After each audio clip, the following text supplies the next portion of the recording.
Vamos agora para a palestra de abertura com o tema Pesquisa e pós-graduação em tempos pós-pandemia. Para esse momento, convidamos o primeiro palestrante do nosso simpósio, filósofo e educador, professor de Filosofia da Ciência do Departamento de Filosofia da Universidade Federal do Espírito Santo e do mestrado profissional em Ensino de Filosofia, graduado em Filosofia pela Universidade Católica de Minas Gerais, mestre e doutor em Educação pela Universidade Federal do Espírito Santo, professor Maurício Abdala. Seja muito bem-vindo, professor Maurício. Agradecemos, em nome da organização do evento, a sua presença e a contribuição com o nosso simpósio. Fique à vontade para iniciar a sua fala. Muito obrigado. Eu queria inicialmente saudar toda a mesa por meio de uma saudação ao magnífico reitor, o professor Jadir, e também na pessoa do pró-reitor, o André, e também do diretor de pós-graduação, Pedro, que me fez o convite para estar compartilhando algumas reflexões com vocês desses tempos tão obscuros que não afeta só os debates e as discussões na sociedade civil, mas também resvalam para o campo da pesquisa e da ciência. Eu queria começar a minha fala fazendo um pequeno preâmbulo que está relacionado exatamente a isso que eu apontava, né? E também que a professora Letícia falou na saudação dela, que é os tempos difíceis que nós estamos vivendo, de obscurantismo, de negacionismo científico, que gera, por outro lado, certas confusões a respeito de que é a ciência, tanto naqueles que negam e como também naqueles que defendem, e que, infelizmente, transformou um evento global, que foi a pandemia do SARS-CoV-2, que provocava a doença Covid-19, transformou algo que deveria ser objeto de discussões científicas a respeito da natureza do vírus e da contaminação, uma questão de saúde pública e uma questão de reflexão sociológica, comportamental, porque as medidas protetivas com relação ao espalhamento do vírus demandava uma organização social e política das nações e nosso comportamento.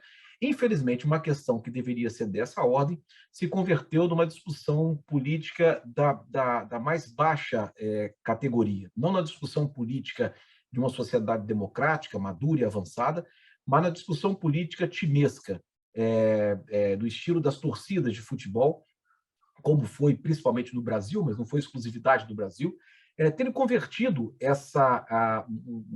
um evento que demandaria a nossa reflexão numa disputa timesca com lados e submetendo todo o conhecimento e a ciência a essas disputas baixas no campo da política.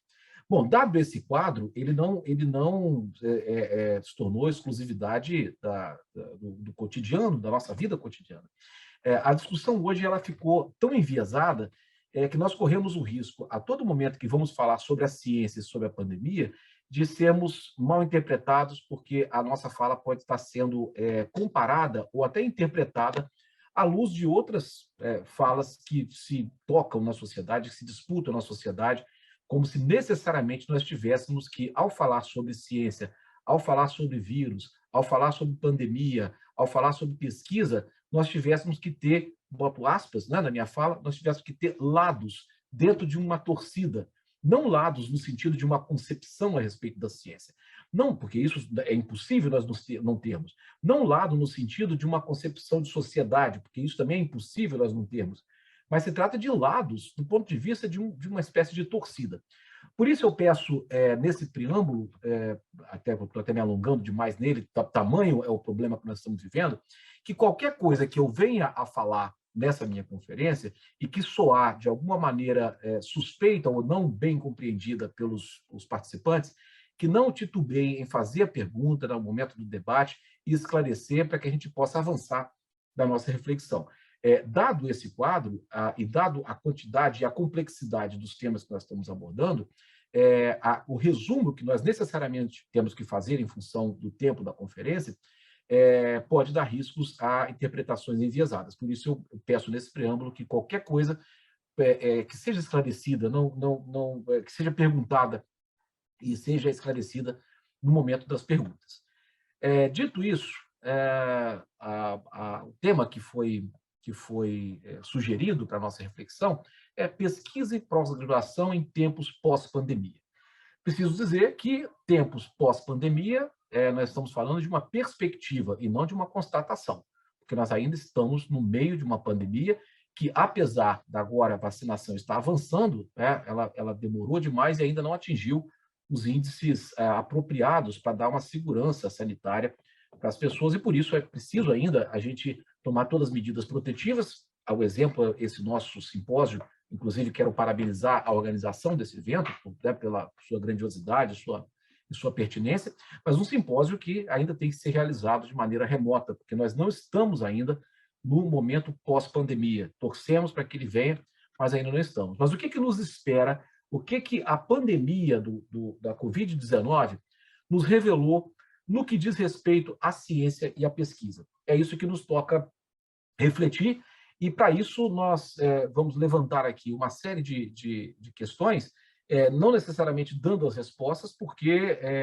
exatamente um simpósio sobre pesquisa e pós-graduação significa que quem vai buscar as respostas, ou quem tem o caminho para buscar as respostas, são aqueles que estão envolvidos na pesquisa e na pós-graduação. Então, nós vamos levantar um conjunto de elementos que nos chama a reflexão e que pode apontar para caminhos, não só para nós, dentro do ambiente acadêmico, mas para toda a sociedade, dado que a ciência hoje já era, né? Mas agora, mais ainda, passa a fazer parte do nosso cotidiano, mesmo fora do ambiente acadêmico, mesmo fora dos laboratórios, mesmo fora do espaço em que, tradicionalmente, a ciência é feita.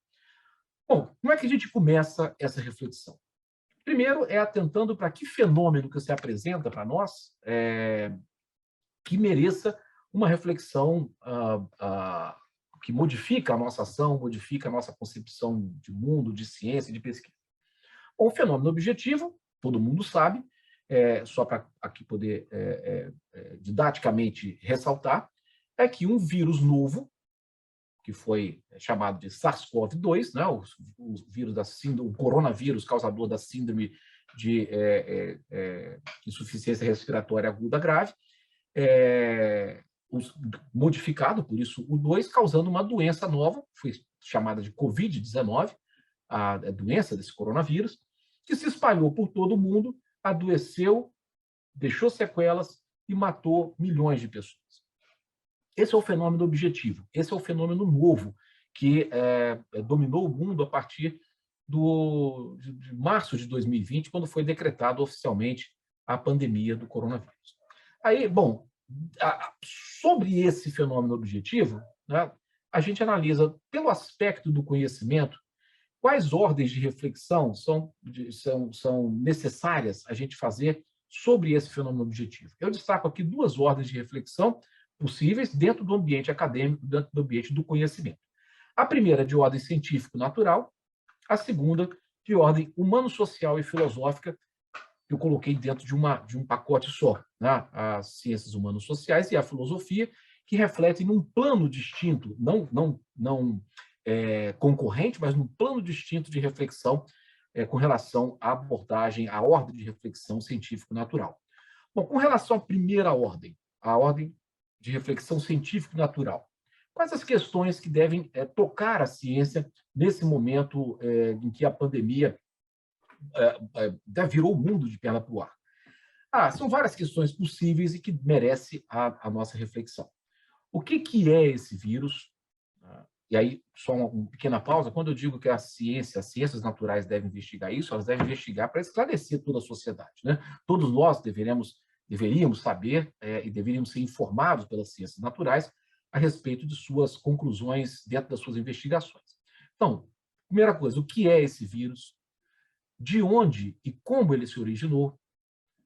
Quais os seus riscos e quais as formas de se detê-lo, deter o seu espalhamento e curar a doença que ele provoca? Como evitar novas pandemias que venham a trazer tragédias iguais ou até piores do que essa, né? Há previsões de possíveis novas pandemias que venham, inclusive, até a ameaçar a própria presença do ser humano no planeta. E qual a relação, por último, qual a relação da pesquisa científica com a origem e combate a pandemias futuras. A origem dessa pandemia e o combate a pandemias futuras. Eu acho que todas essas são questões sobre as quais devem debruçar as ciências naturais. Algumas dessas perguntas aqui, muita gente pode achar que já estão respondidas, como, por exemplo, a segunda que eu fiz, que é sobre a origem do novo coronavírus. Isso vai fazer parte da minha fala, porque isso não é uma questão, apesar do que nos dizem constantemente, não é uma questão ainda resolvida. No plano da segunda ordem, a ordem das reflexões e das ciências humanos-sociais e da filosofia, nós temos alguns elementos que deveriam ter impacto na nossa elaboração teórica e fazer parte das nossas reflexões, das nossas pesquisas, das nossas elaborações, um tempo, não só um tempo pós-pandemia, mas um tempo, até pelo nome pós-pandemia se refere à pandemia, um tempo que seja afetado por esses 2 anos que nós passamos sofrendo esse mal comum. Primeiro Maurício, deles, pois não, rapidinho, licença, a sua apresentação não está aparecendo, tá? mas é porque eu não estou fazendo. Ah, tá. Então tá bom então. Não, porque o Pedro me acionou aqui, então tá bom então. Não, eu vou fazer só em alguns momentos em que eu vou destacar alguns elementos, ok? Ok, obrigada. Eu agradeço a observação. Imagina. Bom, então eu estava dizendo da segunda ordem, né? da ordem humano-social e filosófica, alguns elementos que deveriam ter impacto nessa nossa elaboração teórica.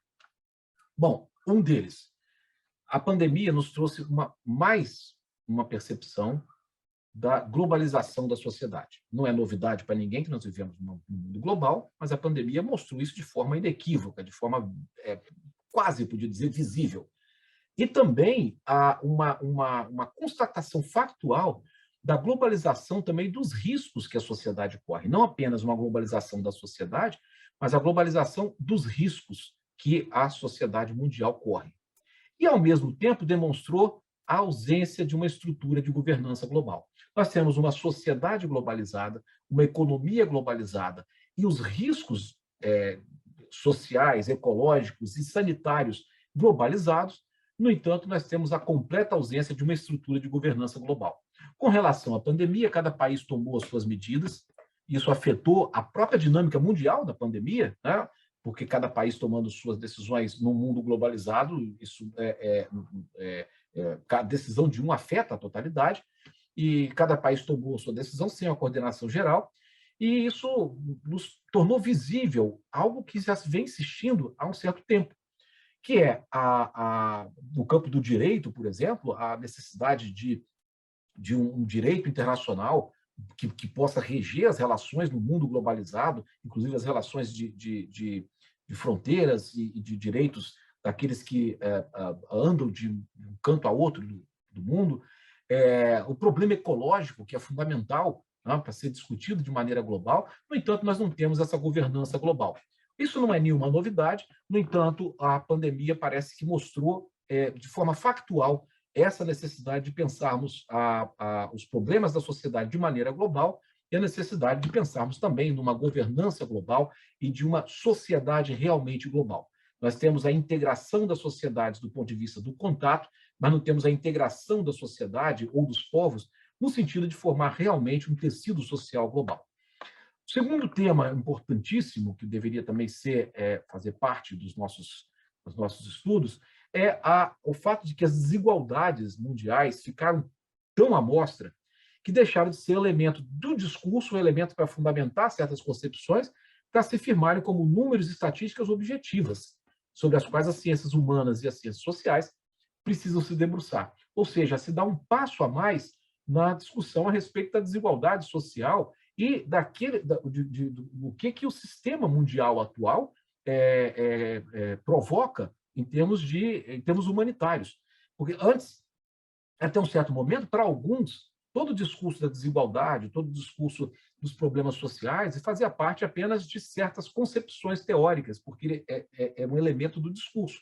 Agora é impossível você fazer ciência, você fazer pesquisa do campo das ciências humanas sociais sem ter as desigualdades como dado objetivo. Isso a pandemia mostrou de uma forma inequívoca. Não é que ela criou, mas ela lançou uma luz fortíssima, a ponto de ser, hoje, tratar essas insuficiências do sistema, não mais como uma pequena falha pontual, mas como dado objetivo das consequências da maneira como nós estamos organizando o mundo hoje. E isso, consequência disso, vem a falsificação factual também do discurso de um mercado autossuficiente e capaz de sanar todos os problemas da sociedade. Porque o que a pandemia mostrou já logo no seu começo foi que o mercado dá conta de favorecer a lucratividade das empresas, mas não dá conta de resolver um problema sanitário e social como consequência desse problema sanitário, e aí se percebeu novamente a necessidade de certos acordos e de participação do Estado na organização dessa sociedade em função desses riscos. Isso aí eu estou dizendo porque foi reconhecido até no editorial da revista mais respeitada do mundo financeiro, do mundo capitalista, que é a Financial Times, em editorial do dia 3 de abril de 2020, ou seja, ainda no início da pandemia, reconheceu que, provavelmente, o discurso que ela sustentava de uma economia toda entregue às regras do mercado, talvez tivesse sido um erro, porque a pandemia mostrou que o mercado não sabe lidar com as catástrofes e é preciso uma certa coordenação quando a catástrofe aparece. Então, houve uma falsificação factual desse discurso de uma autonomia do mercado. Também dá um passo a mais nas nossas reflexões, que elas podem sair de um campo puramente ideológico e passar a tratar com fatos que a realidade mostrou. Uma outra coisa fundamental nessa nossa reflexão são as relações de poder que determinam a ciência e o papel da ciência no mundo capitalista. Ou seja, uma reflexão acerca da relação do saber com o poder.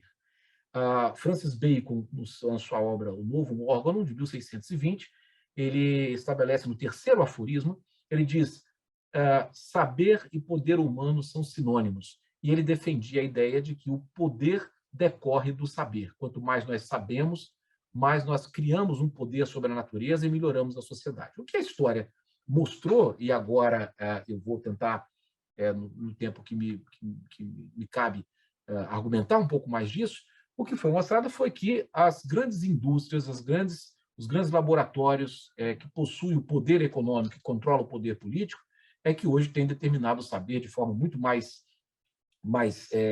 muito mais força hoje do que em qualquer outra época. Um outro fator de reflexão que a pandemia nos traz é com respeito à nossa concepção de ciência e de natureza em decorrência do sequestro da pesquisa como força produtiva a serviço das grandes indústrias e das grandes empresas capitalistas. Isso também vou mostrar de uma forma breve e deixar alguma argumentação maior no campo das perguntas. O que é a ciência quando ela se transforma em mera força produtiva a serviço de grandes indústrias e quais os riscos que isso nos traz. Mais um elemento, que é o que é a ciência, afinal, que é tão atacada por um lado e defendida por outro lado, né, no quadro que nós estamos vivendo de negacionismo por um lado, de viva ciência por outro. O que é a ciência, afinal? Que é, por um lado, atacada, por outro, defendida, porém, eu posso afirmar, e depois podemos debater sobre isso para que eu possa fundamentar mais, ela é tão pouco compreendida, tanto por aqueles que a atacam, tanto por aqueles que a defendem. A ponto de nós termos uma visão binária, uma visão dicotômica de ou você diz que a ciência é a causa de todos os males, ou você diz que a ciência é a luz divinal que brilha sobre os homens e que deve ser acatada incondicionalmente em todas as suas formas. Para evitar esses dois extremos, é necessário que a gente se pergunte cada vez mais, ao fazer ciência e pesquisa, o que é ciência e o que é pesquisa. E, por último, nesse quadro inicial de elementos, né, de reflexão nessa ordem humano, social e filosófica, em que medida o negacionismo político da ciência, essa é uma questão seríssima e delicada, né?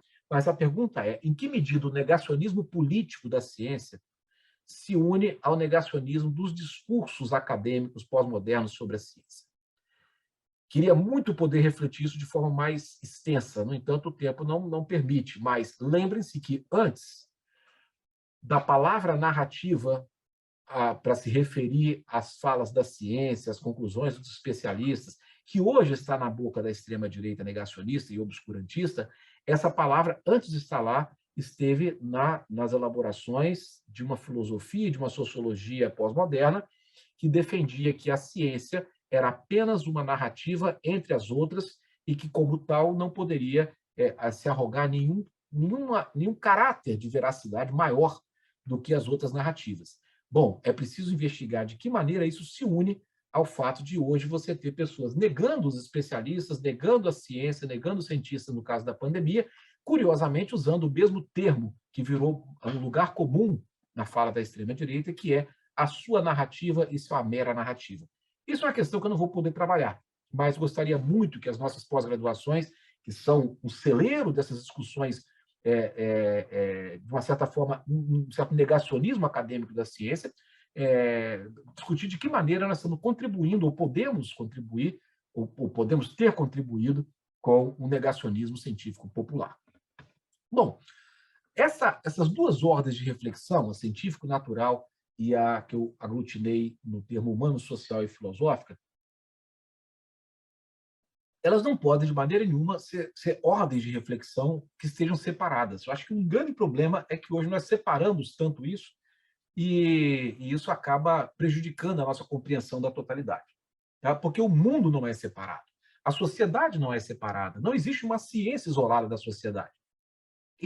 Consequentemente, nós não podemos separar essas duas ordens. Elas estão separadas do ponto de vista de currículo, elas estão separadas do ponto de vista até da organização acadêmica, mas se isso pode ser interessante do ponto de vista do direcionamento da administração, não é interessante do ponto de vista da reflexão. É hora da gente fazer uma integração e uma transversalidade entre essas duas ordens de reflexão. A abordagem científico-natural sem a crítica e sem a formação filosófica, ética, política, sociológica dos pesquisadores, ela torna a pesquisa refém das grandes empresas e deixa os pesquisadores numa ingenuidade em relação a todos aqueles interesses que rondam o financiamento da pesquisa. Em alguns casos, essa ingenuidade pode até parecer má-fé, né, de tão grande que ela é, mas em muitos casos é ingenuidade mesmo, exatamente por a falta dessa formação ética, política, sociológica de muitos pesquisadores, e acaba se tornando não só o seu trabalho, mas a própria ciência, refém de interesse das grandes empresas que conseguem financiar a pesquisa.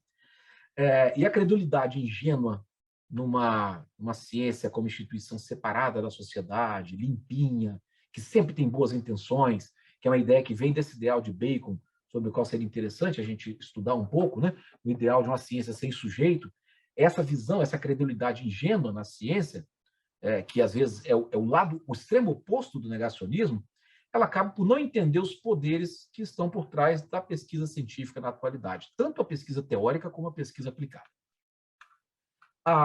O Bacon ele tinha a ideia de que era possível fazer uma ciência sem sujeito como forma de libertar o ser humano dos poderes do tempo feudal. No entanto, assim que se configurou um novo sistema econômico no mundo, substituindo o feudalismo, o sistema capitalista, a ciência passa a ser concebida só como uma força produtiva dentro da indústria, né? Dentro do processo de produção e de obtenção de lucros, e perde todo o seu caráter de desbravamento da natureza, todo o seu caráter de produção do conhecimento. Um exemplo rápido disso é o quanto a ciência teórica ela é desprezada hoje, quanto a ciência aplicada é sobrevalorizada, desde que ela possa apontar alguma aplicação no ponto de vista empresarial, do ponto de vista industrial. Inclusive até a confusão de ciência, que é uma área de conhecimento, ciência é uma forma de conhecimento da natureza, a confusão disso com tecnologia, que é a aplicação prática para um fim do conhecimento científico. São duas coisas que se juntam, mas são duas coisas distintas. No entanto, hoje nós criamos até uma sigla, CIT, e parece que está se referindo a exatamente a mesma coisa. A dimensão tecnológica da ciência tragou a ciência teórica, tragou a ciência como conhecimento do mundo natural. Então, ela tem que estar junta, essas duas ordens de reflexão, para ajudar, nessa primeira abordagem, nesse primeiro apontamento, a abordagem científica e natural fica deficiente sem a de ordem humano-social e filosófica, mas, por outro lado, o desconhecimento da ciência real, das tecnologias, das ciências naturais e do funcionamento da natureza, que é desvendado por essas ciências, leva a filosofia e as ciências humanos-sociais a especulações sem base científica e tira também a nossa capacidade de interrogar corretamente sobre a pandemia. Muito do que se tem falado sobre a pandemia, às vezes tem as elaborações muito interessantes, muito bonitas, até coerentes do ponto de vista interno, do ponto de vista da sua apresentação lógica. Mas tem problemas quando se tenta com ciência real. E aí vem algumas ideias como o vírus aparece como uma vingança da Terra em função do seu desmatamento, o vírus é resultado de um desmatamento que fez com que o vírus fugisse da mata e fosse contaminar o ser humano. Há outras que falam que o vírus é um projeto de controle do Estado, ou seja, do poder sobre os corpos e querendo disciplinar os corpos, soltar os vírus. Aparece uma série de proposições, algumas parecem conspiração, outras são simplesmente uma reflexão pertinente, no entanto, não sabe como é que o vírus funciona. Pouco sabe como é que um vírus de fato funciona, o que está envolvido no surgimento de novos vírus. O vírus não é um bichinho que sai da floresta para poder, como o caso da onça, né? A onça, se você desmatar uma mata, você derrubar uma mata, a onça que comia e vivia na mata, ela sai da mata e vai comer o boi, vai comer a galinha que está no seu quintal, ou se você estiver ali no momento errado, ela vai comer até você, embora pareça que o ser humano não seja o prato preferido da onça. Mas se precisar, ela vai comer o ser humano. Mas para isso ela não precisa de nenhuma mutação muito grave. Ela come carne. E se não tem carne na mata, você derrubou a mata, ela vai comer a carne do seu galinheiro. Ela vai comer a carne do seu átrio, do seu pasto, ou até a sua carne. Mas a questão é que um vírus, para poder sair de uma espécie e ir para outra, entra uma necessidade de centenas de mutações que não são simples. Não basta você derrubar a floresta que o vírus sai contaminando outros animais. E esse desconhecimento das ciências naturais faz o campo das ciências humanas e sociais e da filosofia, às vezes, fazer discurso sem lastreá-lo no conhecimento científico, tá? E acaba não sabendo, por exemplo, como que a ação humana pode ser perigosa nesse campo da microbiologia. Aqui eu queria dar um exemplo sobre isso, eu não posso deixar de mostrar alguns exemplos de como tudo isso se mistura e como que a ciência tem sido hoje submetida a grande indústria, principalmente a indústria de biotecnologia, e como que isso afetou o nosso conhecimento da pandemia e até a nossa capacidade de pensar a pandemia. Eu vou tratar com um exemplo e depois tirar algumas reflexões desses exemplos. E o ponto central é a origem desse novo coronavírus, o coronavírus que foi chamado de SARS-CoV-2. Né? Muita gente que está ouvindo aqui agora deve achar o seguinte: gente, mas que negócio de origem? Já foi provado que ele tem uma origem natural. É isso que se noticia, é isso que se fala na internet, é isso que aparece na imprensa, né? Inclusive, muitos citam um artigo da revista Nature que se tornou viral. E eu vou até colocar a imagem desse artigo. Claro, não vou querer que vocês leiam aqui na tela. Se só colocar como ilustração, né, o artigo da Nature, que se tornou viral, inclusive, na internet. Tá? Esse artigo publicado em março de 2020, 17 de março de 2020. Eu queria recordar que a OMS decretou a pandemia mundial do coronavírus, do novo coronavírus, da Covid-19, que é a doença que ele causa, em 11 de março de 2020. Logo, o artigo de março de 2020 trazia uma reflexão a respeito de uma possível origem natural do vírus e de fato, havia uma grande ânsia e necessidade de dizer, olha, o vírus tem uma origem natural, encerra a conversa. Esse artigo, ao contrário de todos os artigos científicos, né, ele se tornou popular. Publicações científicas dessa natureza, elas não circulam na internet, você não recebe pelo WhatsApp, você não vê no Facebook. essa foi, de fato, extremamente divulgada, e os autores apresentavam, um deles, inclusive, é fundador, um dos autores nas declarações éticas, diz que é cofundador de uma indústria, de uma empresa de biotecnologia. Ele se apressava em afirmar que é possível que o SARS-CoV-2 tenha surgido de mutações e criam um cenário em que mutações localizadas em algumas partes poderiam estar fazendo passar do coronavírus do morcego para um coronavírus que infecta o ser humano, porque essa passagem não é muito tranquila, infectar o ser humano, e que isso pode ter sido um evento natural. Bom, a partir desse artigo, todo mundo falou, olha, já está resolvida a questão, o resto é teoria da conspiração. Tá? E a mídia bateu muito nisso. E todo mundo, né? Então, se você falar hoje que não se sabe, olha a afirmação, não se sabe ao certo a origem do vírus, vão dizer, você está fora da ciência porque tem um artigo que já provou isso. A questão é que, um tempo depois desse artigo, aqui está mostrando, em setembro de 2020, já com pesquisas mais avançadas, vários autores escreveram no Journal of Medical Virology, uma revista também científica, fizeram questões acerca daquele artigo, dizendo que ele não respondia uma série de questões que depois foram colocadas, como, para resumir, o fato de que as mutações necessárias para que esse coronavírus se diferenciasse do coronavírus de morcego eram duas básicas, né? A mutação na proteína S, que é a proteína spike, que é onde o vírus, é aquela proteína que tem no vírus que se conecta a uma célula, permitindo a entrada dele em algumas células e não em outras. Diz, olha, essa mutação ela está relacionada a uma sequência genética que não é o que eles chamam de hotspots, que hotspot é um site, um lugar, né, uma parte do genoma que é sensível à mutação, ali que as mutações ocorrem e se espera que elas ocorram, e essa parte que codificava a proteína spike, essa modificação da proteína spike, não era um hotspot, então não era um local onde se esperaria mutações aleatórias ou naturais. E um outro detalhe é a capacidade desse vírus poder ser reproduzido no interior da célula por uma proteína chamada furina. Era preciso uma mutação que desse a ele também a possibilidade de usar a furina para se reproduzir dentro da célula. E esse artigo mostra que as duas mutações não são prováveis e nem são esperadas por uma mutação natural, inclusive com outras pesquisas posteriores. O artigo, se vocês quiserem, né, eu posso dar um jeito de passar para quem quiser entender ou quem quiser conferir. Esse artigo não se tornou viral, né? Ele cria questões, mas mais adiante,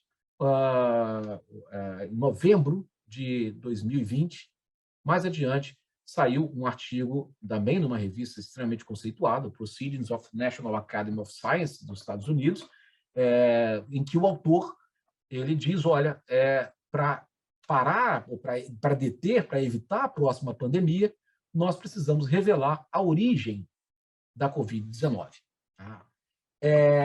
Em novembro de 2020, né, no final do ano passado, bem depois daquela pesquisa ter saído, e dizia, olha, não é possível você afirmar que houve uma origem natural. Ele fala, e nesse artigo ele diz, olha, a origem laboratorial é possível e pode ser, inclusive, rastreada. A origem natural é uma hipótese que precisa ser recheada de elementos científicos para saber como que houve essas mutações, essas duas básicas que eu citei, tanto da proteína spike como na sua capacidade de ser reproduzido pela furina. Isso não é de se esperar, não há uma rota possível para que isso aconteça na natureza. Ele diz, olha, é preciso pesquisar ainda a origem. Isso em novembro de 2020. Mais ainda, em maio de 2021, no ano que nós estamos vivendo, maio de 2021, vários cientistas da revista Science, da conceituada revista Science, eu não estou pegando nenhum blog, nenhum youtuber, eu estou pegando revistas científicas, conceituadas, e com revisão de pares, etc., dentro do mainstream da ciência. Né? Esses autores são cientistas renomados que pedem uma investigação séria, independente de ideologia ou de influência das empresas de biotecnologia, sobre a origem da Covid-19. Tá? Eles dizem, nesse artigo eles dizem, tanto a hipótese natural, de surgimento natural, quanto a hipótese de surgimento em laboratório, devem ser avaliadas com o mesmo grau de plausibilidade e de possibilidade. Tá? É interessante porque desculpa aqui, eu tenho que voltar. Porque mesmo depois das pessoas achando e afirmando que já havia sido provado a origem natural, havia ainda cientistas colocando essa questão. Ou seja, no ambiente interno da ciência, havia dúvidas com relação a isso. Mas no ambiente externo da ciência, na divulgação da ciência, no jornalismo científico, havia a insistência, e ainda há no mundo da internet, a insistência de que isso é uma questão já provada, isso é uma questão que ninguém levanta, e ainda se cita um artigo da Nature do início da pandemia, dizendo que isso já foi provado. A OMS mandou uma equipe para fazer a investigação, não chegou a uma conclusão, disse apenas da sua maior probabilidade de ter sido natural, baseado em critérios que podem ser questionados. O caso é que ainda não se sabe. Ainda não se sabe. E é isso que nós devemos reter. Ainda não se sabe. O que cada um acha, o que cada um pensa, é irrelevante quando se trata de ciência. Quando se trata de ciência, é preciso saber traçar uma cadeia causal de acontecimentos que possa comprovar que determinado resultado é efeito de determinadas causas. O que simplesmente se fala, cientistas acreditam, é mais possível, isso não tem muita razão na ciência. No entanto, qual reflexão eu quero conduzir colocando essa indefinição acerca da origem do coronavírus, do novo coronavírus? Por que esse rebuliço em torno da origem de um vírus que deveria ser uma questão científica? O problema é que aqueles que dizem, tirando todos aqueles que não estão por dentro do fazer concreto da ciência, tirando todas as especulações meio fictícias a respeito de como se produz vírus, né? Tirando tudo isso, o que se sabe é que, sabe pelos artigos científicos, que a indústria de biotecnologia, a indústria de fármacos e biotecnologia, o tempo todo patrocina, financia, investe bilhões na criação de novos vírus. Vírus chamado vírus quimera. São vírus que têm partes distintas, de vírus distintos, para poder fazer vírus novos e fazer infectar células humanas ou células de animais que respondem de maneira semelhante às células humanas, como o furão e algumas espécies de ratos. Eles infectam e fazem isso o tempo todo. E especialistas em biossegurança já têm advertido em revistas científicas o tempo todo que isso poderia gerar uma pandemia. Tá? Eu vou tentar resumir a coisa para não parecer muito conspiratória. Os especialistas em biossegurança diziam o tempo todo, olha, é preciso suspender essas pesquisas porque você não tem controle de um micro-organismo tão pequeno como um vírus. A possibilidade dele sair de um laboratório, escapar de um laboratório ou contaminar um pesquisador e acabar criando uma pandemia é tão grande que é quase uma certeza, disse um especialista em biossegurança na revista Nature, dizendo que é quase uma certeza. Outro diz que é uma questão de tempo. Dizia isso tudo antes da pandemia da Covid-19. Foi feita, inclusive, uma moratória, foi decretada uma moratória nos Estados Unidos, mandando suspender essas pesquisas. A argumentação da indústria de biotecnologia era, olha, nós precisamos conhecer novos vírus para poder criar novas vacinas, caso uma pandemia apareça, nós já tenhamos o conhecimento necessário para poder combatê-la. Outros que são contra diziam, o risco de você criar uma pandemia é muito grande e não compensa, esse risco não compensa o que pode se obter de conhecimento. Esse debate acontecia, tanto que foi decretado uma moratória e depois suspensa. Havia essa discussão sobre o controle ou a proibição desse tipo de pesquisa. Bom, a questão é, eu sei de onde veio o vírus? Não, e ninguém sabe. Bom, a não ser alguém que esteja lá e que presenciou esse momento. Mas a afirmação, ou a descoberta, ou a comprovação de uma origem laboratorial levantaria uma barreira na pesquisa científica patrocinada pelas grandes indústrias de biotecnologia que impediria os seus lucros. Resumindo toda a história, o que eu quero dizer é que uma reflexão que deveria ser científica e necessária, como disse aquele autor da revista, do artigo na PNAS, falou, para parar novas pandemias, nós precisamos saber a origem. Mas a pesquisa sobre a origem está bloqueada pelos interesses da grande indústria, pelos interesses das gigantes de biotecnologia, de fármacos e biotecnologia, que inclusive apareciam já em 2019, 5 delas apareciam na lista das 100 empresas mais lucrativas e mais rentáveis publicada pela revista Forbes. 5 eram de indústria de fármacos e biotecnologia, que tinha valor reunido maior do que o PIB do Brasil, tá? O seu valor. E passa a dominar uma discussão, mas por que meios ela controla isso? Aqui eu queria só sugerir, o tempo está passando, eu queria só sugerir um outro artigo, se vocês conseguirem captar de alguma forma, deixa eu ver onde é que está. Sobre o caso Serralini, tá? Que é um cientista que foi obrigado, o artigo dele foi retirado de uma revista porque ele demonstrou a relação de causa entre o consumo de milho transgênico e a geração de tumores em ratos. A Monsanto conseguiu fazer com que esse artigo fosse retirado e eles depois conseguiram publicar numa outra revista, essa mesma aqui, a Environmental Science Europe, que republicou o artigo dele, e depois veio toda essa discussão acerca do caso dele. Ele foi desmoralizado do ponto de vista da mídia, da jornalismo científico, mas depois ele conseguiu recolocar o mesmo artigo numa outra revista científica. Esse artigo é fundamental para a gente ver essas relações de poder entre as grandes indústrias e o que a gente conhece e o que a gente sabe.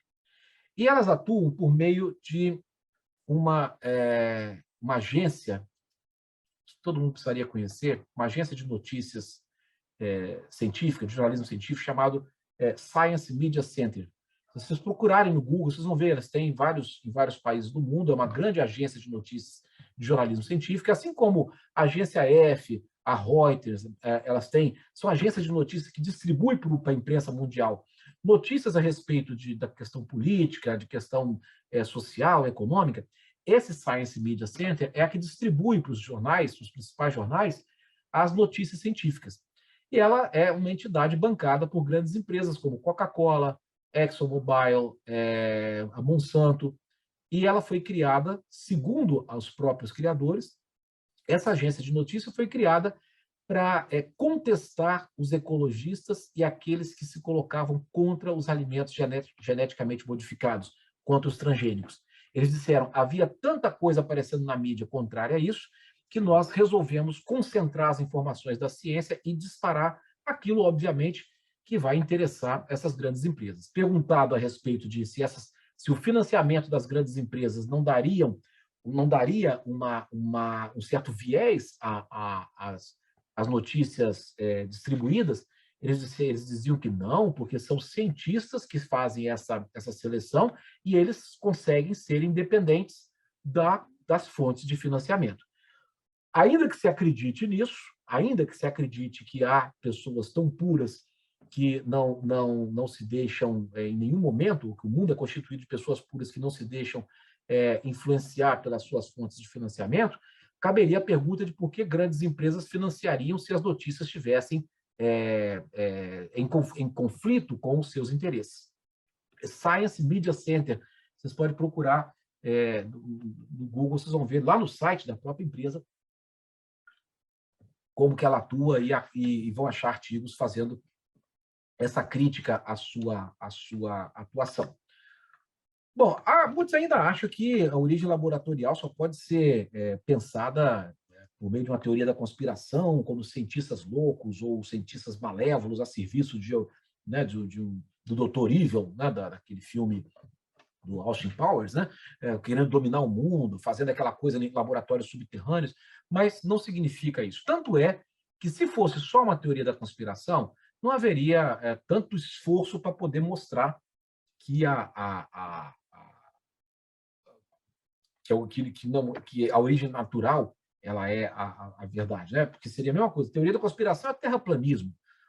Então tem uma galera que fala que a Terra é plana, divulga na internet, tem textos, tem congressos mundiais sobre terraplanismo, tem revista de terraplanismo, tem várias coisas no YouTube a favor do terraplanismo. No entanto, você não vê uma revista de física escrevendo um artigo para contestar o terraplanismo. Você não vê a NASA organizando expedições ou investindo dinheiro em pesquisas que vão que vão provar que a Terra é redonda.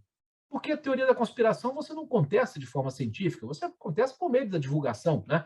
Agora, a teoria, ou a hipótese, não a teoria, desculpa, mas a hipótese de uma origem laboratorial do SARS-CoV-2, ela teria sérias consequências, tanto para o ser humano, né, para a gente poder deter próximas pandemias, entender o que é isso, né, mas também teria consequências negativas para aqueles que financiam os grandes laboratórios. Agora, a questão quais os riscos, né, da pesquisa microbiológica e no campo da saúde estarem nas mãos de empresas poderosas, poderosíssimas, e vou acrescentar, empresas sem nenhuma ética. Antes que alguém ache que eu estou fazendo um discurso negacionista da ciência, eu vou falar disso depois, mas vai que por algum motivo eu desapareça agora, caia a conexão, ou eu morra, alguma coisa assim, eu fico sem falar. A crítica ao sequestro da ciência pela indústria de biotecnologia e de fármacos não significa, em hipótese alguma possível, ou interpretação nenhuma possível, uma negação da ciência. Uma coisa é a indústria e os laboratórios mantidos pela indústria e a prática da indústria que sequestrou a ciência como força produtiva. Outra coisa é a ciência enquanto forma de saber, e adianto, a maior conquista que o mundo moderno nos trouxe e ainda é. Agora, como tudo, deve ser visto de maneira crítica. Agora, vamos dar só uma olhadinha em como que essas grandes empresas que hoje nos apresentam a vacina que nós devemos tomar, vacina que já mostraram a sua eficácia, vacina que estão mostrando numericamente a sua capacidade de deter a pandemia, mas vamos perder um pouco a inocência e a infantilidade e a ingenuidade, vendo que essas empresas não são a ciência, que essas empresas não são as grandes salvadoras da humanidade contra os negacionismos, muito menos ainda os negacionismos políticos. Essas empresas são empresas capitalistas e que vão ocupar, a partir de agora, um papel central na hegemonia do sistema global. E, para isso, nós devemos ver com quem nós estamos lidando. As empresas que hoje manipulam laboratórios, fazem vírus quimeras, produzem vacinas, produzem contramedidas, são empresas bilionárias e que têm uma ficha corrida que eu faço questão de mostrar para vocês, de notícias recolhidas em jornais conceituados a respeito de suas práticas no nosso mundo. Deixa eu compartilhar novamente.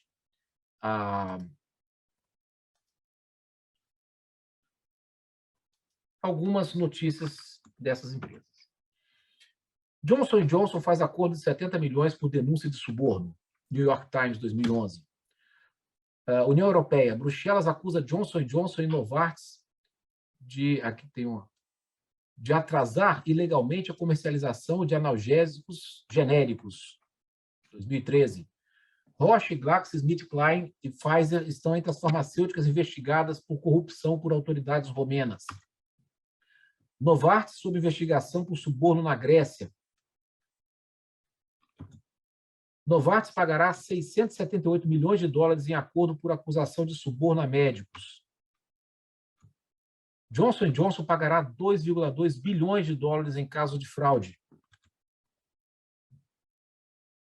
Nessa última matéria, informa-se que as autoridades alegam que a gigante farmacêutica Johnson & Johnson ignorou as advertências da FDA e comercializou o Risperdal para idosos e crianças, enquanto pagava propina para que os médicos o receitassem. Pfizer é multada por uma década de corrupção. Nessa última aqui, diz, a Pfizer foi multada em 60 milhões pelas agências reguladoras dos Estados Unidos por subornar médicos e funcionários de governos em países do leste europeu, Ásia e Oriente Médio por uma década, até 2006. GlaxoSmithKline multada em 490 milhões pela China por suborno. Investigações do Departamento de Justiça afirmam que AstraZeneca subornou terroristas iraquianos para ganhar contratos. A AstraZeneca pagará 5,5 bilhões por subornar médicos na China e na Rússia. A AstraZeneca é indiciada em caso de corrupção na Sérvia. Departamento de Justiça investiga alegações de que empresas farmacêuticas financiaram o terrorismo no Iraque. Essas notícias, elas nos... que faz? Alguém deve estar assim, meu Deus, o que o Maurício está falando vai dar lenha, botar lenha na fogueira dos negacionistas, daqueles que estão com medo de tomar vacina. Eu preciso, infelizmente, aquilo que eu falei no começo, infelizmente, algo que deveria ser uma reflexão fria a respeito do mundo real se torna uma disputa de time. Falou mal do Vasco, pode estar fortalecendo o Flamengo. Isso é uma questão de nós termos consciência crítica a respeito de como se processam as coisas no mundo. Essas empresas elas vão ter um papel depois da pandemia. O papel que elas estão tendo agora é de produzir vacinas e vender essas vacinas para os estados. Estão vendendo as vacinas e as vacinas estão tendo eficácia, disso não há dúvida, tá? Porque há um controle mundial nesse momento. Não se trata de um simples remédio para qual foi pago um suborno para o ministro da saúde de algum país isolado. Se trata agora de um controle mundial e nós podemos estar absolutamente seguros a respeito dessas vacinas que estão sendo aplicadas, né? Elas têm um grau de eficácia, têm um grau também de deficiência em função do momento, da pressa com que elas precisaram ser feitas, mas há um controle mundial, não há nenhum problema, não há nenhuma forma de subornar o mundo inteiro para poder vender vacina. No entanto, o que acontece nos seus laboratórios antes da vacina e o que pode acontecer no futuro pós-pandêmico com essas empresas dominando agora o mercado global de tudo, não só de fármacos e biotecnologia, o mercado global.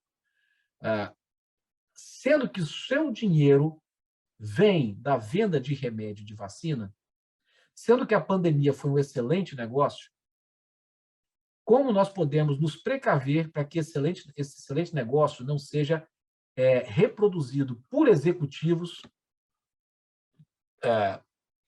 gerentes dessas grandes empresas, em função da manutenção dos seus lucros, que vai cair depois que a pandemia acabar, tá? São coisas que a gente precisa começar a perceber e questionar para nos protegermos de um mundo pós-pandêmico. Vou caminhando para o final, fazendo agora uma tentativa de síntese, e dado esse exemplo que eu dei, que se alongou bastante.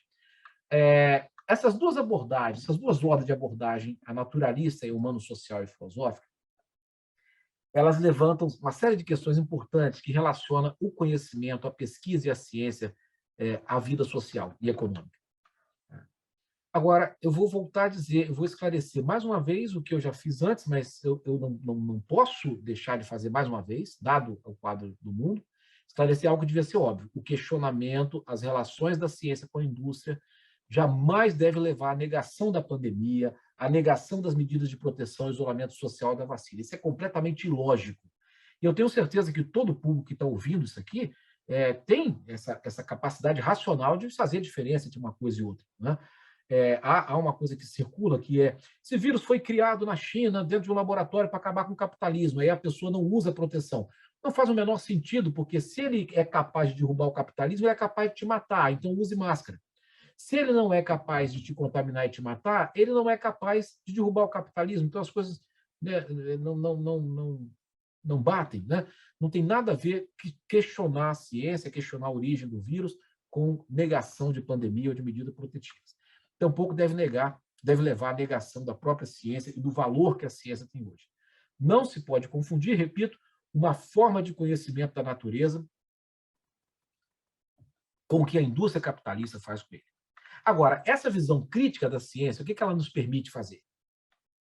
Sair da fase inocente com relação à ciência, para que a gente possa ser sujeito das nossas pesquisas e não simplesmente instrumento nas mãos daqueles que realmente definem os rumos da ciência como força produtiva, que são aqueles que são capazes de financiar e dar recursos para a ciência. Também nos permite abandonar a ideia ingênua, que é o oposto do negacionismo, que é a ciência salva, sem compreender que o que a gente muitas vezes chama de ciência é, na verdade, a atividade industrial. Então, a vacina é ótima, mas a vacina não é a ciência, a vacina é a aplicação do conhecimento científico por indústrias que, né, querem ganhar dinheiro. E hoje estão ganhando dinheiro porque estão vendendo a vacina que é necessária. Ao mesmo tempo, isso também nos leva a abandonar a ideia de que a ciência é a causa de todos os males, pelo mesmo motivo anterior. Ao ver essa complexidade da ciência, nós vamos chegar à conclusão de que nem ela não é a salvação da humanidade e tampouco é a causa de todos os males, como um discurso antimoderno costuma fazer no meio acadêmico e como que o negacionismo faz nos meios populares. Também aponta para a defesa de uma ciência autônoma e pública, nos forçando a não ceder ao canto de sereia dos investimentos privados que hoje circundam as universidades, os institutos federais e todas as instituições públicas de ciência e de pesquisa. Qual é esse canto de sereia? O Estado é desmontado, há um desmonte do Estado, uma retirada do orçamento e dos recursos para a pesquisa pública, e aí o que muitos pesquisadores, muitos cientistas e professores da universidade fazem? Ao invés de protestar contra isso, corre para um pires na iniciativa privada, e é óbvio que a iniciativa privada só vai financiar a ciência que lhe interessa, a ciência que ela pode se aproveitar para os seus objetivos de lucro, até porque ela não tem nenhuma obrigação, enquanto empresa, de querer a evolução do conhecimento da humanidade, né? Isso não é só um problema desse atual governo. O atual governo está levando ao máximo o desmonte do Estado, está levando à potência máxima a negação da ciência, na prática e no discurso. Mas, mesmo fora desse governo, há um problema de concepção sobre o papel do Estado, o papel do dinheiro público na fomentação da pesquisa. Há pessoas que defendem, e eu sou contra, se quem quiser depois defender no debate pode defender, defendem que não é o Estado que tem que financiar a pesquisa e que a universidade e os institutos federais devem se render à iniciativa privada, não só para captar recurso aqui e ali, mas para financiar toda a sua atividade de pesquisa, né? Isso é uma coisa bastante questionável, porque, volto a dizer, as empresas elas não têm compromisso, e nem se pode cobrar isso, compromisso com a evolução intelectual da humanidade ou o desvendamento das forças da natureza. Se há algum tipo de pesquisa que vá de encontro aos seus interesses de lucro, essa pesquisa vai ser, primeiro, não vai ser financiada, e segundo, uma vez que consegue ser publicada, como a Monsanto fez, retira de revistas científicas ou faz o jornalismo científico encobrir como é essa demanda e essas pesquisas que eu demonstrei aqui por revistas científicas a respeito da origem do novo coronavírus. Encerrando, tarefas para pesquisa pós-pandemia. Acho que 2 campos se abrem, já quase falei, eu vou resumir, né, praticamente falei tudo, vou resumir essas tarefas. 2 campos se abrem conjuntamente, tanto para o campo das humanidades como para o campo das ciências naturais. No campo das humanidades, refletir sobre a questão comportamental. Tá? Por que nós não conseguimos seguir as normas de segurança em um momento de risco generalizado? Alguns podem dizer, porque nós temos um presidente negacionista. Não, mas essa questão comportamental foi do mundo inteiro. Não foi só negacionismo da extrema-direita. Infelizmente, hoje você está vendo, se você ir na rua, você vê que as pessoas não estão aguardando a pandemia acabar.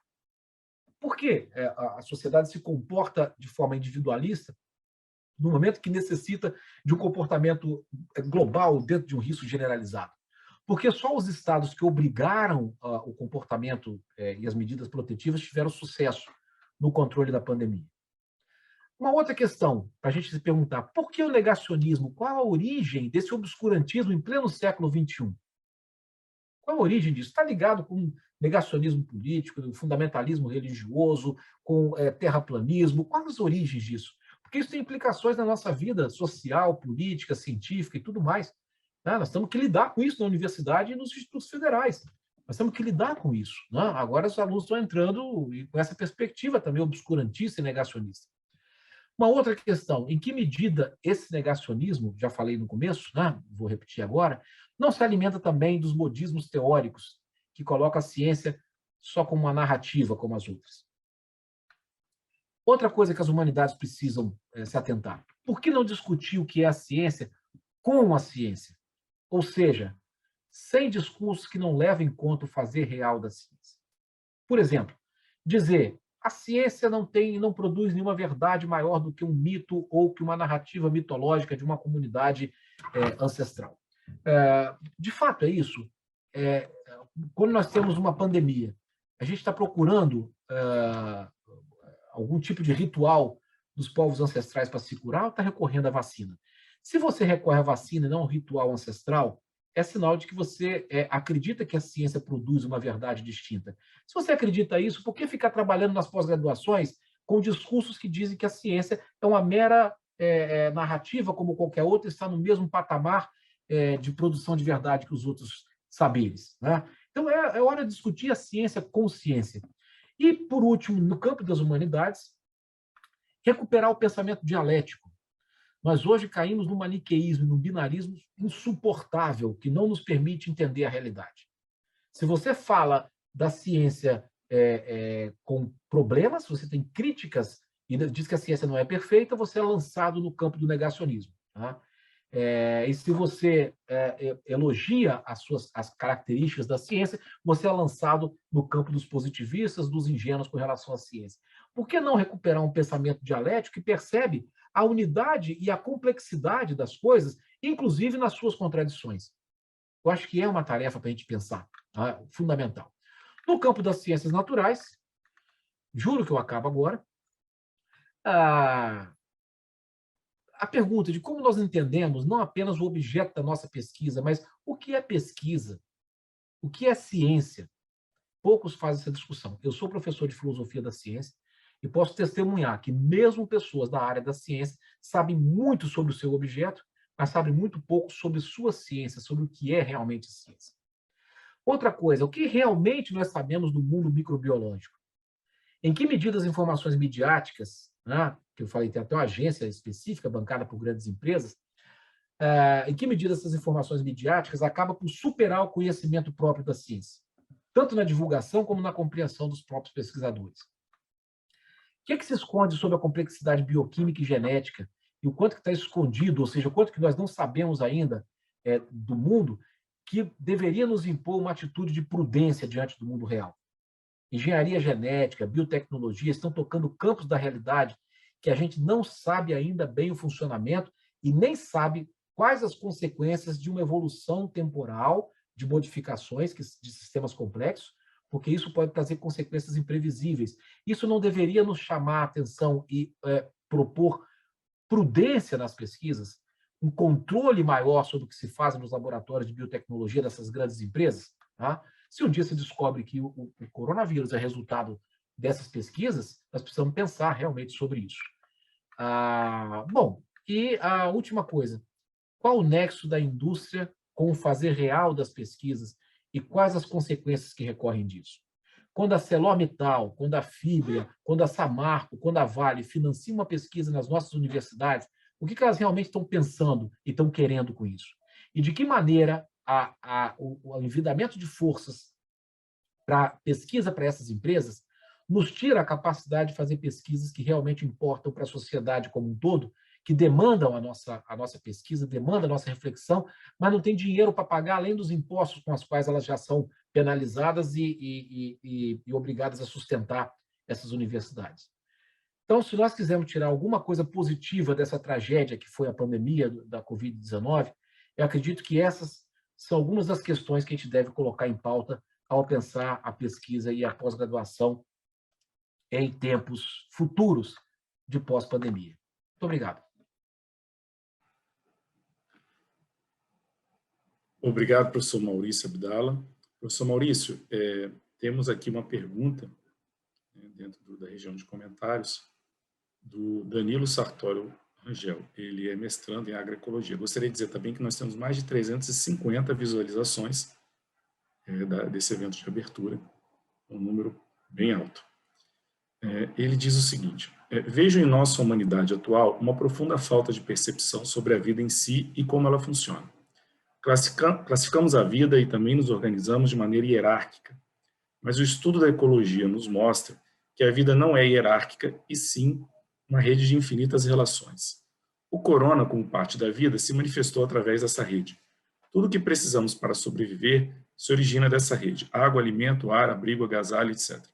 O capitalismo é hierárquico, nossas relações são hierárquicas, as academias são hierárquicas. Ora, hierarquia pressupõe superioridade e inferioridade, pobreza e riqueza. Dito isso, pergunto, o que falta para a humanidade entender que o pensamento hierárquico é uma fraude e que devemos pensar e agir de forma ecológica em nosso planeta? Eu já respondo imediatamente? A dinâmica pode ser essa? Fica à vontade. A gente tem um intervalo entre a transmissão e a sala de mais ou menos 15 segundos. Então, eu solicitei que os telespectadores colocassem as perguntas lá para eu poder fazer. Só tem essa pergunta no momento. Ok. E eu queria primeiro parabenizar o preâmbulo da pergunta, com o qual eu concordo integralmente, né? A maneira como foi colocada a questão. Ela foi precedida de um preâmbulo absolutamente pertinente. De fato, a vida é exatamente essa teia de relações, e uma teia que foi tecida durante quase 4 bilhões de anos de evolução, né? Entre 3,8 e 4 bilhões de anos de evolução. E essa teia tem vários nós de sustentabilidade, de integração, e é isso. O ser humano, se achando o senhor dessa teia, embora seja uma parte dela, e uma parte que surgiu nos últimos momentos, né? Se nós reduzíssemos toda a história da vida a um dia, os quase 4 bilhões de anos a um dia, o ser humano era aquele que chegou, faltando um segundo para meia-noite, né? Chegou na festa e já chegou botando banca. Ele mexe nessas partes de uma forma muito irresponsável. Ele não sabe, nós não sabemos, ainda as consequências de pequenas alterações em ambientes que a gente não conhece. A nossa mentalidade ela foi sendo conformada de uma maneira reducionista, de uma maneira mecanicista, de uma maneira atomista na compreensão dos problemas da natureza e também da sociedade, fruto do método, primeiro fruto das relações de mercado e que se expressou filosoficamente no método analítico cartesiano. Nós vivemos uma imbricação da nossa forma de viver com a nossa forma de pensar, né? Nós não vivemos de um jeito e pensamos de outro. Há, inclusive, um provérbio latino que diz primeiro viver, depois filosofar. Alguns acham que ele só quer dizer primeiro você tem que comer, se alimentar, viver, para depois alimentado filosofar, mas eu dou a isso um sentido mais amplo, que é primeiro viver, depois filosofar, significa que o nosso filosofar é decorrência da nossa forma de viver. E enquanto nós não mudarmos a nossa forma de viver, a nossa forma de pensar vai ser hierárquica, atomista, reducionista. É preciso a gente primeiro se compreender como uma teia de relações para poder compreender o mundo como uma teia de relações. Nós tendemos a lançar a nossa maneira de relacionamento social sobre a sociedade. Olha o que Darwin fez. Pegou a ideia de Malthus, que era aplicada à sociedade, e lançou na natureza. Acreditou que a natureza era exatamente a reprodução do mundo social, da forma como Malthus compreendia. E isso está lá na Origem das Espécies, o Darwin fala isso. A minha ideia é a ideia de Malthus lançada sobre a natureza, sobre o mundo animal e vegetal. Nós tendemos a isso. Então, enquanto nós mantivermos essa maneira hierárquica, você diz, o capitalismo é um sistema hierárquico, ele é hierárquico, as relações de mercado são reducionistas, são atomistas, são individualistas, são competitivas, e nós lançamos essa ideia sobre a natureza. Para se ter uma ideia diferente do ecossistema, para se ter uma ideia distinta do universo natural como rede, não só o mundo vivo, mas também o mundo inanimado como uma grande rede que se autossustenta, para ter isso nós precisamos mudar as nossas relações. Isso nós fazemos ao mudar nossas relações cotidianas e se esforçar para mudar a nossa mentalidade, mas isso só vai se completar quando nós mudarmos de maneira global as nossas relações de produção econômica.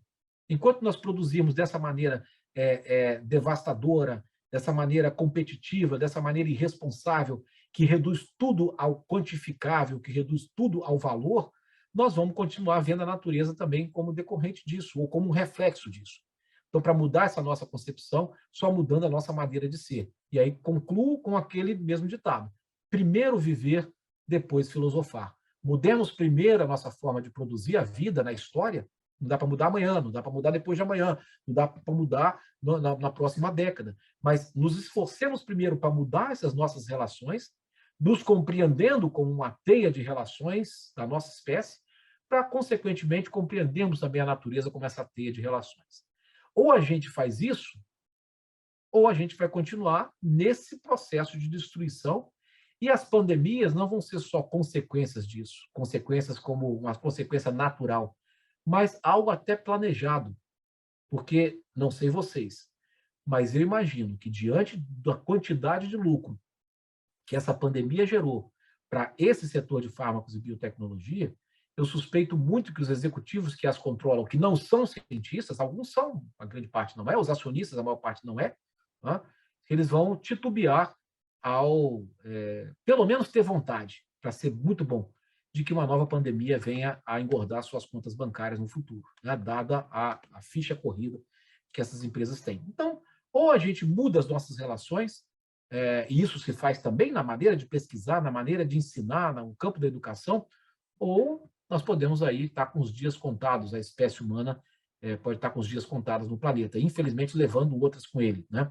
A vida na Terra não, ela continua, ela é resiliente, é maior do que o ser humano, mas a nossa epopeia pode chegar ao fim se a gente não for suficientemente inteligente para repensar da maneira como nosso colega apresentou no preâmbulo da pergunta. Obrigado. O Jefferson Luiz Ferrari está dizendo aqui, excelente palestra, professor Maurício Abdala, gratidão pelas reflexões. Nós temos ainda a contribuição do professor Rony Cláudio Oliveira Freitas. Professor Maurício Abdala, brilhante como sempre.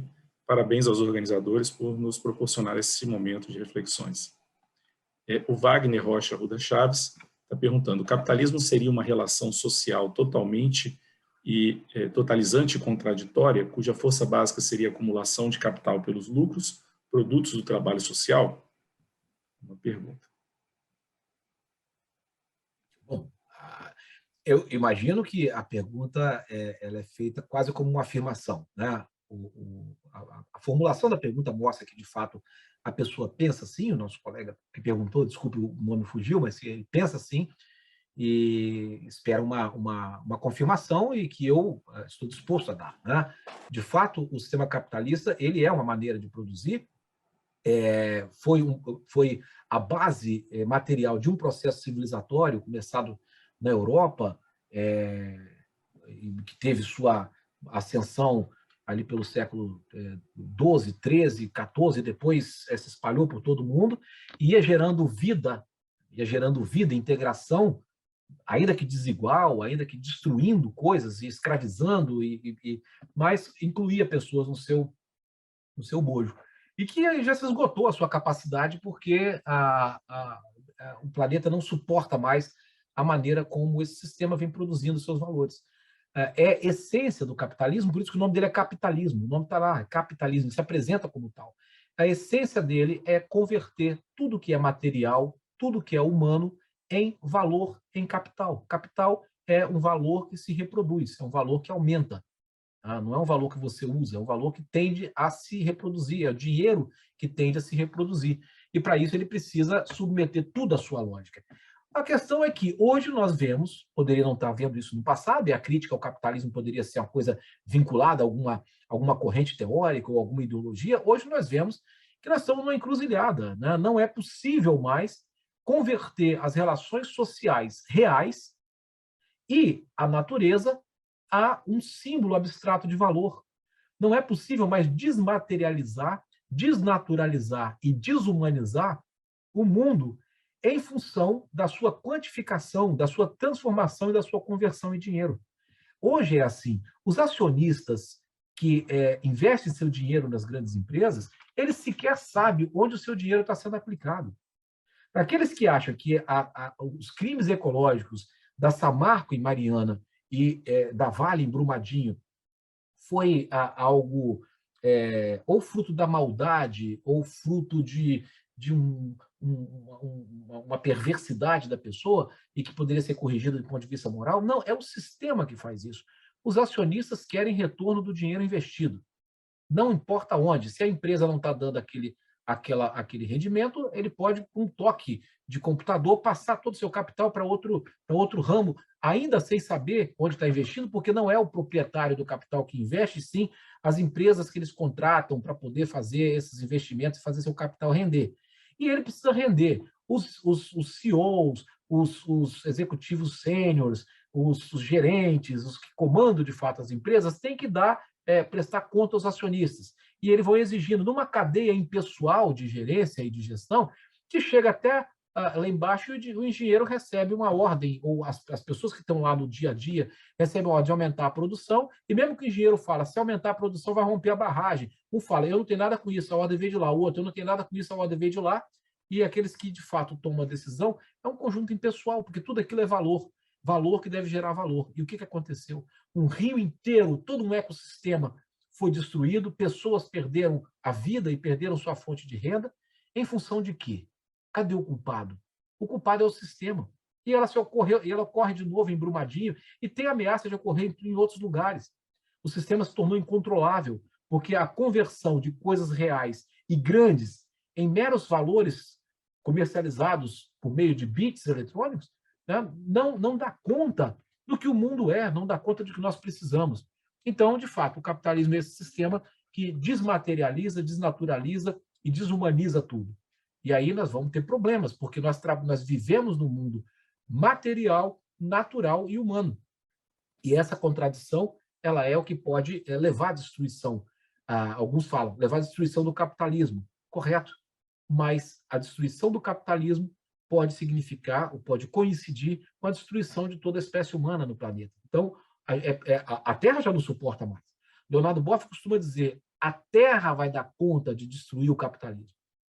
Eu só acrescento, o problema é saber se nós estamos tão presos ao sistema de que no momento em que a Terra se livrar do capitalismo, ela também acaba se livrando de nós também. Então, é isso que nós precisamos decidir. Estamos tão apegados a esse sistema a ponto de não podermos criar outro. Tá? Estamos tão apegados a uma forma ideológica de pensar o mundo, porque não é nem financeira, porque ninguém aqui é capitalista, porque não vive da renda do capital. Tá? É uma questão ideológica. Você defende o sistema. Isso é ideologia porque você não vive do sistema. Pelo menos, imagino que quem está hoje pesquisando no mundo acadêmico não vive da renda do capital e vive do seu trabalho. Consequentemente, não é capitalista. Nós estamos tão apegados à ideologia que vamos nos sacrificar junto com o sistema porque a Terra não suporta mais? Ou vamos ser suficientemente humanos, criativos e livres para pensar formas distintas de conviver com o outro, com os animais, com o mundo microbiológico e com o mundo mineral, inclusive. Teremos novas formas de conviver com a Terra? É essa a decisão que se aponta para nós para as próximas décadas.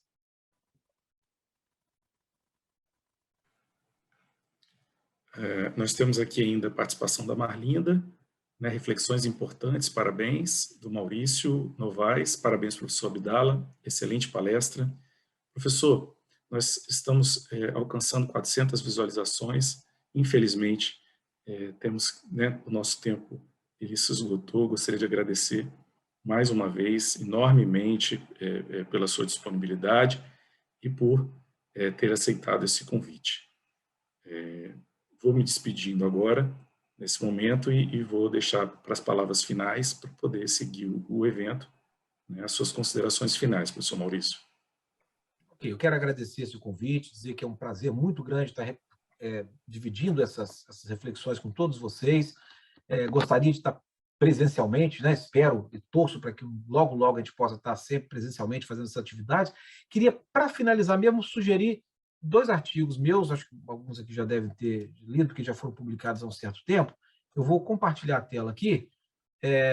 Dá para buscar pelo Google, consegue achar. Um foi escrito junto com um biólogo espanhol da Universidade Autônoma de Madrid, em junho de 2020, se chama A Ciência e a Origem do Novo Coronavírus, um debate necessário, publicado pelo Le Monde Diplomatique.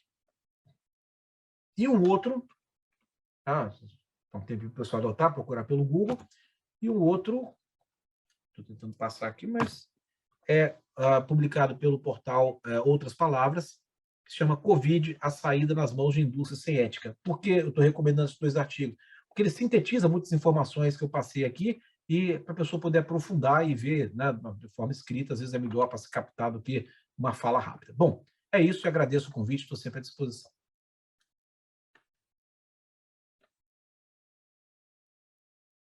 Seu microfone está desligado, Pedro.